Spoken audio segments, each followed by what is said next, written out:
Po zakończeniu okresu obserwacji Księżyca już dobrze po północy 7 kwietnia naszego czasu załoga ARTEMIS II była świadkiem trwającego prawie godzinę zaćmienia Słońca, podczas którego statek kosmiczny, Księżyc i Słońce ustawiły się w jednej linii, obserwując w dużej mierze zaciemniony Księżyc. Załoga analizowała koronę słoneczną, najbardziej zewnętrzną warstwę atmosfery Słońca, widoczną wokół krawędzi Księżyca. W pierwszej części filmu prezentuję oryginalne przyspieszone ujęcia z kamery ARTEMIS II. W drugiej przytaczam równie oryginalne ujęcie końca zaćmienia w czasie rzeczywistym. Podczas zaćmienia załoga miała okazję obserwować rzadko występujące zjawiska, widoczne jedynie na nieoświetlonej części Księżyca. Zgłoszono 6 błysków światła powstałych w wyniku uderzenia meteoroidów w powierzchnię Księżyca z prędkością wielu tysięcy mil na godzinę.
This is Artemis Mission Control in Houston, Texas. The Artemis II astronauts on board the Orion spacecraft are currently observing an eclipse. And to the crew on board the spacecraft, the eclipse looks much like a total solar eclipse here on Earth, except the moon is much larger compared to the sun, unlike a terrestrial solar eclipse where the moon and the sun appear the same size in the sky. We are definitely starting to see structure. That baby hair is rapidly growing out toward the 9 o'clock and the 8 o'clock.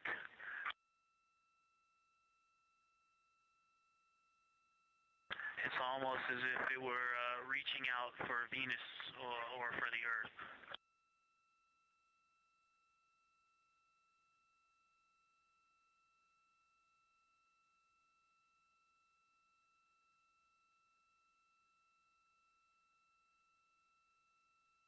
If you've ever seen the spotlight off the top of the Luxor at night in Las Vegas, this looks like what that wants to be when it grows up.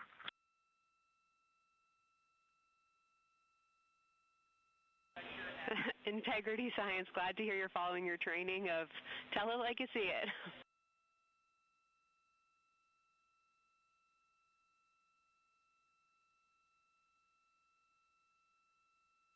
So far, it's pretty symmetrical. There are 2 or 3 streamers that are growing in intensity and in magnitude, and it's slowly starting to widen, starting to spread out across the horizon. Pretty amazing view.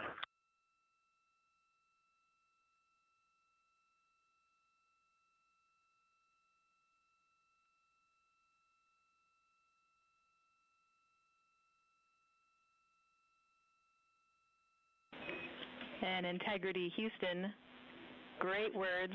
Reminder for you, we are approaching the brightness level at which you should no longer be using the viewfinder on the D5.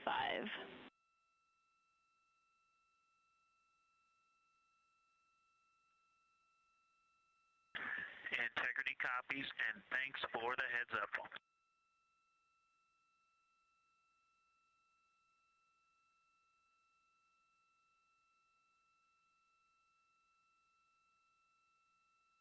This is Artemis Mission Control. Those. Oh, and I think we're seeing some directionality. Some of it is going in different directions because it appears to be moving and combining and recombining as it it's pointing in different directions, and some of it appears to be going like down toward the south pole of the moon, but it's and then coming back together and going out towards Venus and the Earth. And depending on how I stare at it, it looks like one large structure, but then it definitely has wisps, and you can see 3 or 4 structures inside of it. It's like watching a flame. It's like looking at a flame, and stand by. And so it has some inherent movement. Now there's a very bright spot. There's a very bright spot in the center of it. There's a towering light of. There's a towering light, and then there were like 2 streamers that were going 30 degrees out from it, and now it is just extremely bright.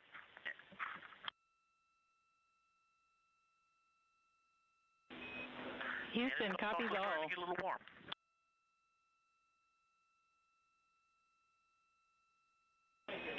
And we copied all. We wanted to remind you at this point on the eclipse glasses. Should be about time for those.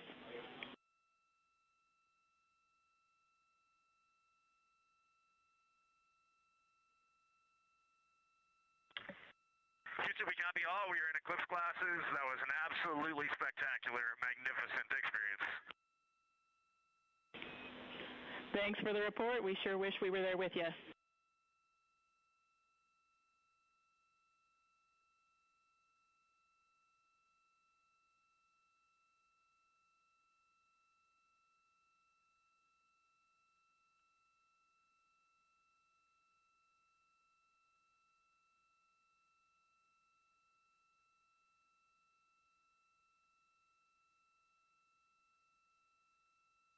This is Artemis Mission Control.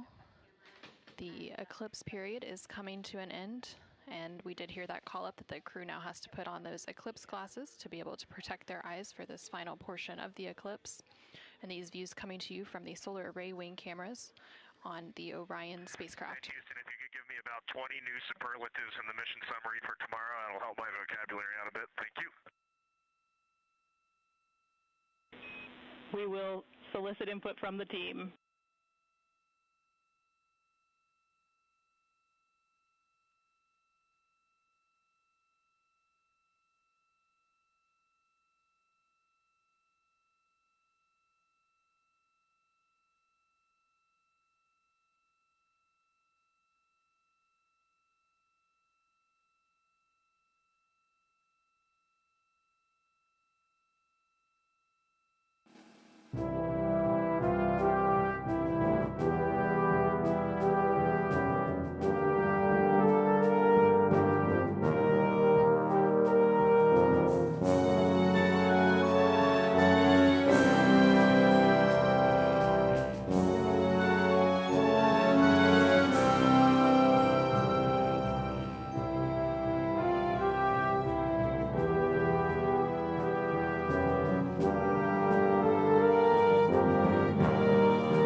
This is Artemis Mission Control. There on your screen you can see a live look inside of the SIR, or the Science Evaluation Room, here in Mission Control Houston, just down the hallway from the Artemis Flight Control Room. Integrity Houston, back with you after a data rate change. Regarding the SAW-3 camera T low caution, no action for you. It just got a little cool during the eclipse.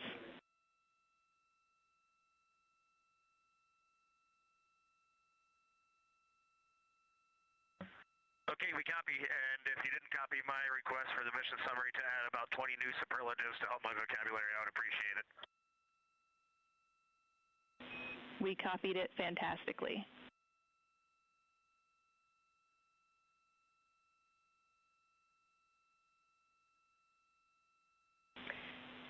In Integrity Science, this is basically wrapping up your fly-by-day observations. I can't say enough how much science we've already learned and how much inspiration you've provided to our entire team, the lunar science community, and the entire world with what you were able to bring today.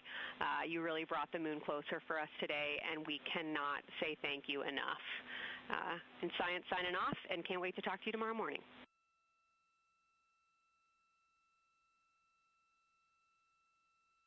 To your entire team, Kelsey, to the entire NASA science team, you all really turned to when we shifted launch dates to April 1st, and you got the most incredible package together for us to go do some great science and some great, truly human experience moments here.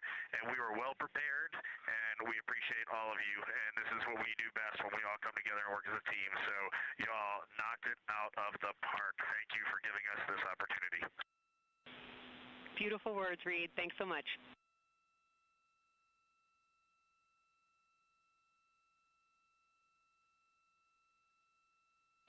And this is Artemis Mission Control. The lunar flyby observation period is starting to come to a close following that eclipse. And there on your screen you can see a look into the Science Evaluation Room, or the SIR, which is embedded within Mission Control to provide science input.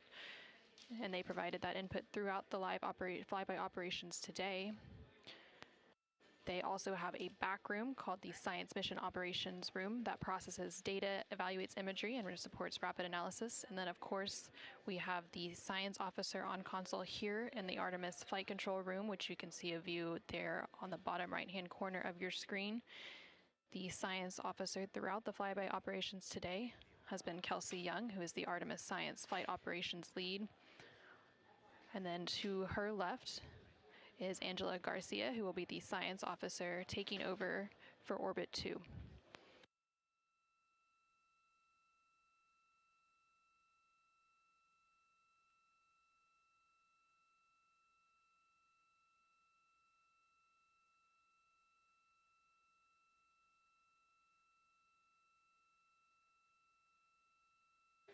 And for the past 7 hours or so, the crew has been going through their lunar flyby observation period, and now they will wrap up that period and complete some final tasks and begin downlinking some of the amazing imagery that they've captured throughout the day, as well as some of the observations that they've recorded. And now on your screen you're seeing a live look from the Orion spacecraft from those solar array wing cameras. The solar eclipse period ended just a few minutes ago, and during this eclipse, towards the end of the flyby window, it lasted about an hour, and it was when the sun was hidden from view behind the opposite side of the moon from the perspective of the Orion spacecraft and its crew. And during that time, the crew saw a mostly dark moon, and they used the opportunity to analyze the solar corona, which is the sun's outermost atmosphere, while it was visible. And then once the sun was completely out of view behind the moon, the crew looked for impact flashes, which they reported seeing multiple impact flashes, and those are flashes of light from meteoroids striking the surface of the moon.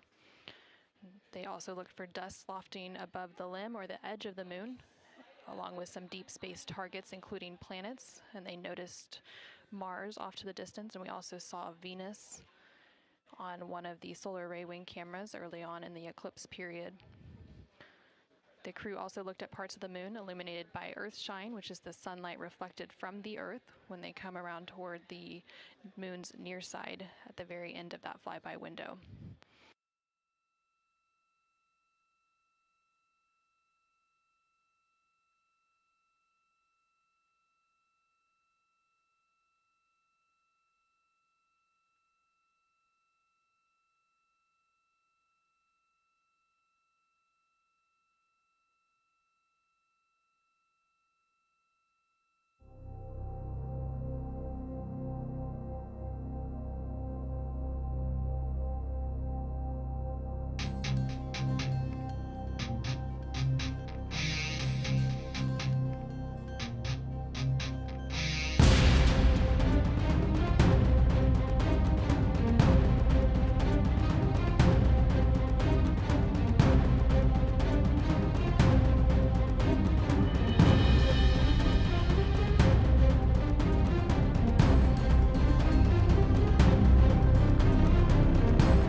Integrity Houston, understand that you are still reflecting upon and consolidating your lunar observations.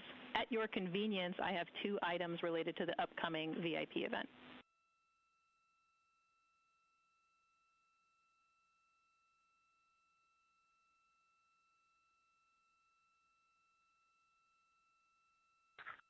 Go ahead. All right, first we wanted to let you know that the message for that upcoming event is on board for review at your convenience. That's message 3.06.04. The second item is that we've seen a couple of video blips in previous events. So during the HDPAO setup activity, we're wondering if Jeremy could please confirm for us that the TS rate is set to 1300 when you get to step 10.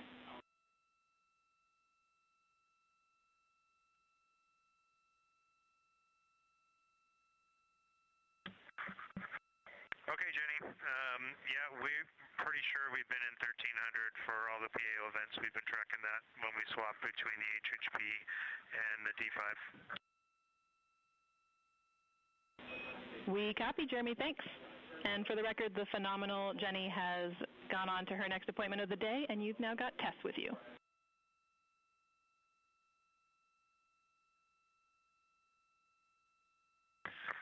I'm sorry, Tess. Great to have you on board Integrity. No worries. Happy to be here.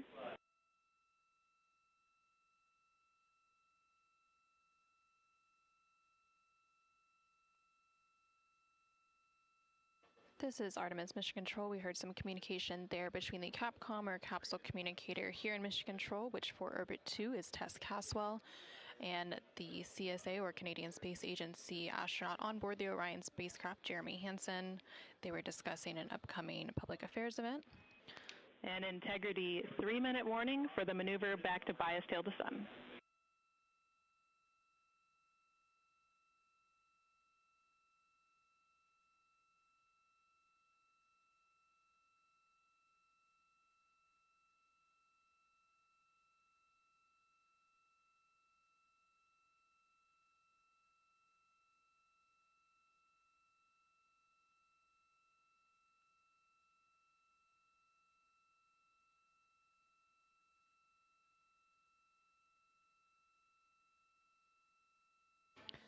The crew on board the Orion spacecraft recently completed their lunar observation period. It was an approximately 7-hour period of time in which they were focused on several different targets identified by the science team here on the ground that they studied and prepared for ahead of time. And then they also were referencing a lunar targeting package that was uplinked about a day ago with those final targets. Now they are completing some post-lunar flyby activities, so they're working to clean up their observations that they've made and also working to downlink some of the photos that they've taken throughout the day. The science team here on the ground will then work to get as much data as they can overnight, and then they're